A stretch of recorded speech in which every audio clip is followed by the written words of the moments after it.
Estamos de regreso con más de Mega Noticias. Gracias por seguir con nosotros a través de este espacio. Y le doy la bienvenida también, gracias por estos minutos en esta ya la última semana del 2021, a David Saucedo. Él es especialista en seguridad. Gracias, David. Buenas tardes. ¿Qué tal, Mitzi? Quiero saludarte a ti y al auditorio. Igualmente, muchísimas gracias. Bueno, estamos viendo jornadas de violencia básicamente de forma diaria en los diferentes estados de la República. No es un tema nuevo, lo sabemos, es un problema que venimos arrastrando desde hace mucho tiempo, pero pareciera que en ciertos momentos se agudiza más que en otros. ¿Cuál es tu balance en esos momentos para el cierre del 2021 respecto a la seguridad, respecto a la situación que se vive en el país? Sí, lamentablemente hay una ofensiva de invierno del Cártel Jalisco Nueva Generación en varios estados del país. Desde hace algunos días, la Comandancia General del Cártel Jalisco ordenó a las células que tiene estacionadas en varios estados del país, como Zacatecas, Guanajuato, Michoacán, a adelantar líneas, es decir, a conquistar más municipios en poder de grupos delictivos rivales. En casi todo el país tenemos la presencia de conflictos que están protagonizando dos cárteles nacionales, el cártel de Jalisco Nueva Generación y el cártel de Sinaloa. El cártel Jalisco tiene presencia en aproximadamente la mitad de los estados del país y la otra mitad de los estados está repartido entre otras organizaciones delictivas como el cártel de Sinaloa, el cártel del Golfo, la Comunidad Michoacana, los Zetas, y así es como nos hemos estado desenvolviendo en este difícil cierre de año. Hay que recordar que gran parte de las conquistas del cártel Jalisco no fueron por la vía armada, sino gracias a su participación en procesos electorales. Sin embargo, los territorios que no han podido conquistar por la vía electoral son los que se encuentran teñidos de rojo y en donde hemos visto los eventos de alto impacto en las últimas semanas. Tenemos, en pocas palabras, una ofensiva del Cártel Jalisco Nueva Generación encabezada por Nemesio Ceguera, alias El Mencho. Esta situación es bien complicada, David, porque bueno, mencionas dos cárteles, sobre todo por la fuerza que tienen en nuestro país, pero hay otros también en la presencia en nuestro país. Hay además estos grupos, pues de alguna forma pequeños agrupaciones en cada una de las ciudades que yo espero que las autoridades de seguridad los tengan identificados y que esos también de alguna forma desestabilizan la tranquilidad de las y los ciudadanos. Sí, por supuesto, en prácticamente todos los estados del país hay mafias locales, pero los cárteles nacionales, el de Sinaloa y el cártel Jalisco, establecen alianzas de coyuntura, alianzas regionales en cada una de estas entidades para seguir haciéndose la guerra. Sin embargo, el ejército que se encuentra más en pie de lucha y que está siempre en la búsqueda y la conquista de territorios es el cártel Jalisco Nueva Generación. El cártel de Sinaloa desde hace algunos años entró en un impasse. No es que haya perdido fuerza, pero sí ya no ha incrementado sus fronteras, su vasto narcoimperio se quedó estático, mientras que el cártel Jalisco Nueva Generación aprovechó dos coyunturas. Por un lado, la persecución que se lanzó en contra del cártel de Sinaloa, el encarcelamiento de varios de sus liderazgos, y por el otro lado, las ganancias extraordinarias que está generando una nueva droga que entró al mercado, que se conoce comercialmente como fentanilo, que está produciendo, de acuerdo con cálculos internacionales, aproximadamente un 30% más de ingresos hacia las mafias criminales que comercializan este tipo de producto. Al tener este poderío económico, las organizaciones criminales, que ya era muy complicado enfrentar, ahora se vuelven prácticamente muy difíciles de desarticular, debido a que están en condiciones de mover grandes cantidades de recursos, tanto en Estados Unidos como en México. Las autoridades locales se ven imposibilitadas para hacer frente a este poderío económico que detentan los carteles. David, déjame preguntarte esto, porque ahora que mencionas el tema de fentanilo, por sobre las demás drogas que también circulan por nuestro país, ¿es casualidad que el fentanilo, que se ha detectado una mayor presencia que se está realizando, que se está comercializando, que está llegando en el estado de Zacatecas, la violencia, las jornadas de violencia que se han estado viviendo en las últimas semanas, en los últimos meses, coincida con esta situación? Sí, por supuesto. La violencia en Zacatecas se debe a dos razones. En primer término, a la disputa por el narcomenudeo local. Hay 3 ciudades importantes, Fresnillo, Guadalupe y la capital Zacatecas, en donde las mafias criminales están disputando el comercio de drogas al menudeo. Y por otro lado, Zacatecas es una de las rutas obligadas, un punto importante para el trasiego de drogas, especialmente el fentanilo. Los norteamericanos lo saben bien desde hace tiempo y por eso le pidieron al gobierno de Andrés Manuel López Obrador que requisara los puertos del Pacífico Sur, de Lázaro Cárdenas, de Manzanillo, de Puerto Vallarta, porque desde esos puertos estaban entrando los precursores químicos para el fentanilo o bien el fentanilo ya procesado. Zacatecas se está convirtiendo en un estado muy complicado debido a la violencia criminal de los cárteles que se están disputando las rutas del fentanilo. Esta es una de las rutas más importantes para el trasiego de este tipo de droga. La ruta del Pacífico prácticamente la tiene bajo su control el cártel de Sinaloa, la ruta del Golfo la tiene el cártel del Golfo y los Zetas, y para el cártel Jalisco Nueva Generación, la ruta del centro, que pasa por Zacatecas, es la ruta que están utilizando, la línea más directa para los puntos de frontera en donde están haciendo llegar sus cargamentos de fentanilo. Es tal y como lo describes, la guerra de cárteles en Zacatecas, en cierto sentido, es una guerra por el fentanilo. Ahora, vayamos a hablar de la Guardia Nacional, porque si bien este gobierno federal ha puesto básicamente todas sus cartas, o dicho de otra forma, utilizando otra analogía, David, toda la carne al asador en la Guardia Nacional, en la instalación de cuarteles, en la implementación o la llegada de cada vez más elementos. Vemos que llegan estos elementos, pero esto no se ve traducido en una disminución de estos homicidios, sobre todo si estamos midiendo el nivel de inseguridad a través del número de homicidios que se van registrando. ¿Cómo calificarías el actuar de la Guardia Nacional?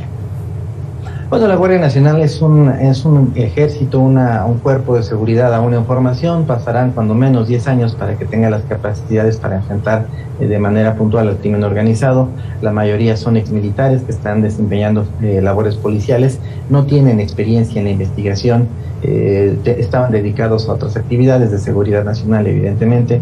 No tienen los recursos, no tienen las armas, no tienen los efectivos, el número de elementos necesarios para hacer frente a las organizaciones criminales. El tipo de operativos que realizan son de presencia disuasiva, no hacen detenciones importantes, y lo que complica todavía un poco más este cuadro es que un número importante de elementos de la Guardia Nacional están siendo destacados, enviados para custodiar la frontera norte y sur, para evitar que los centroamericanos crucen hacia los Estados Unidos, esto a petición de los gobiernos en su momento, primero de Donald Trump y después de John Biden.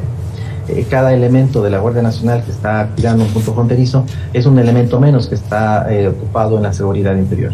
La Guardia Nacional todavía tiene un largo camino para consolidarse, de modo que en estos momentos no está en condiciones de enfrentar a ninguna de las organizaciones criminales a las que hicimos mención hace un momento. Lo que tenemos con la Guardia Nacional es una institución de información que va a tardar bastante en ofrecer resultados. Además de la presencia de estos cárteles, además del tráfico de drogas, ¿ves algún común denominador en estos estados en donde parece desbordada la violencia? Bueno, no parece, está desbordada la violencia.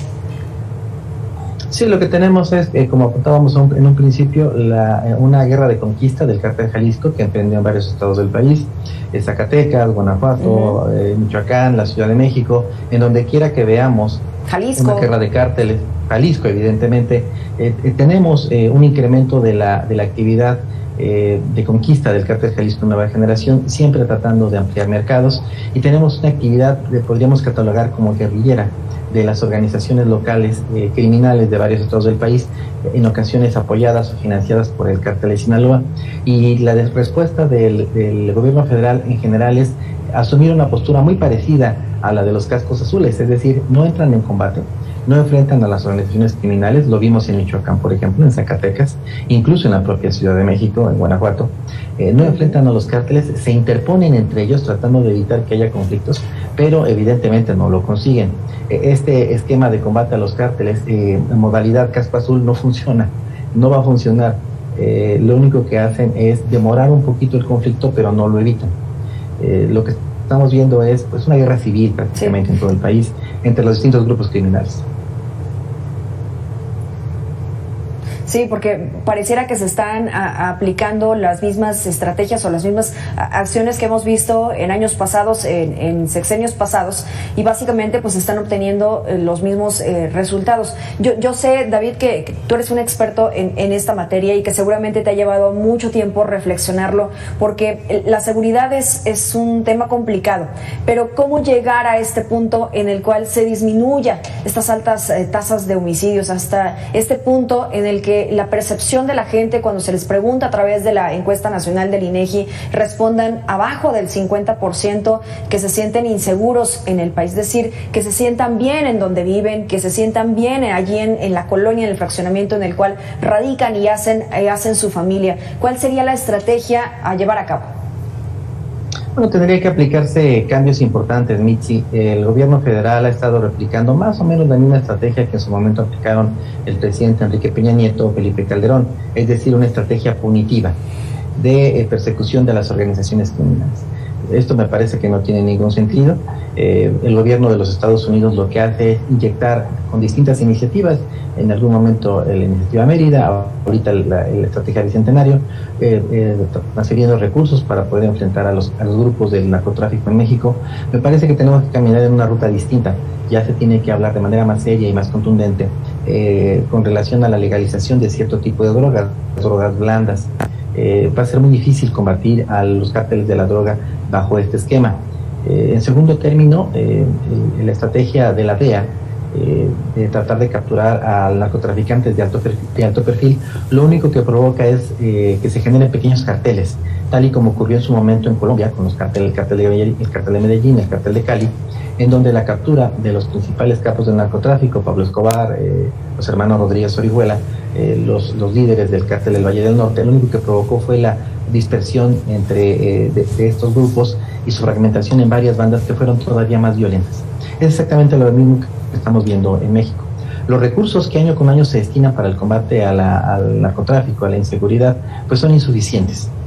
Tendría que haber una inversión más importante por parte del gobierno federal de aproximadamente 10 puntos del PIB. No alcanzamos ni siquiera 3 puntos del PIB a nivel nacional para poder enfrentar la inseguridad.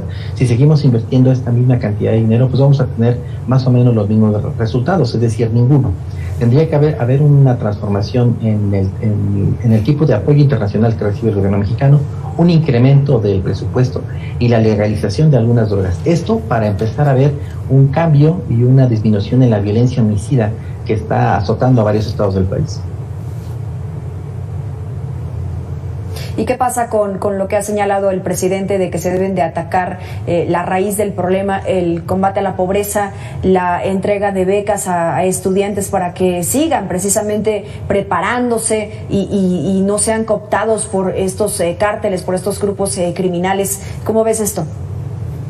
La frase del presidente Andrés Manuel López Obrador de reemplazar sicarios por becarios es una excelente frase propagandística de mercadotecnia, pero no equivale a una reflexión teórica.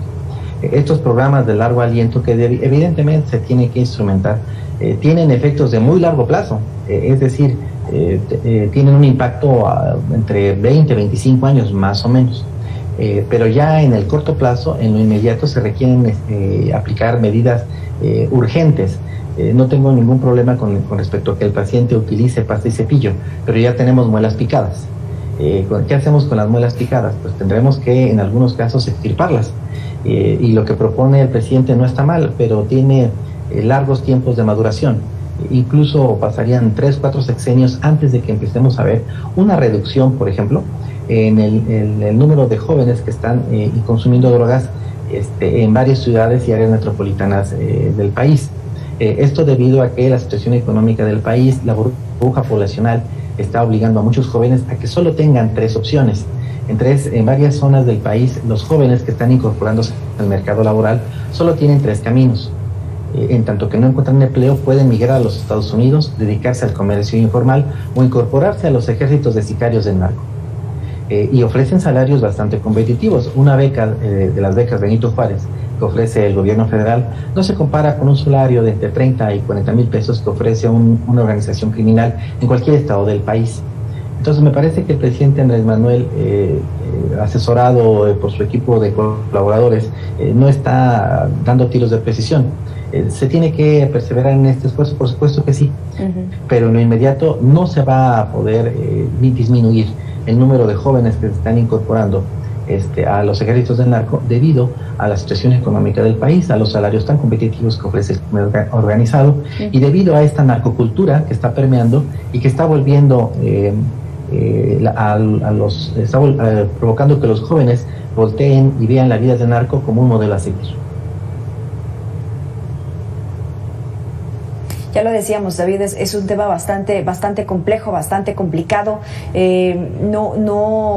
no difícil de atender. Sin embargo, bueno, pues quienes se encargan precisamente de esta situación tendrían que verlo así. Yo me quedo con esta frase que dijiste: no funciona reemplazar sicarios con becarios, hay que ir todavía más profundo y aplicar estas estrategias que, bueno, pues hemos platicado contigo, hemos platicado con otros expertos y todos coinciden exactamente en lo mismo. Se está obteniendo los mismos resultados, se tiene que dar un cambio. Gracias, David, por esos minutos con Mega Noticias. Gracias, Mitzi, un saludo. Y feliz inicio de un nuevo año. Vamos a hacer la pausa y regresamos con más.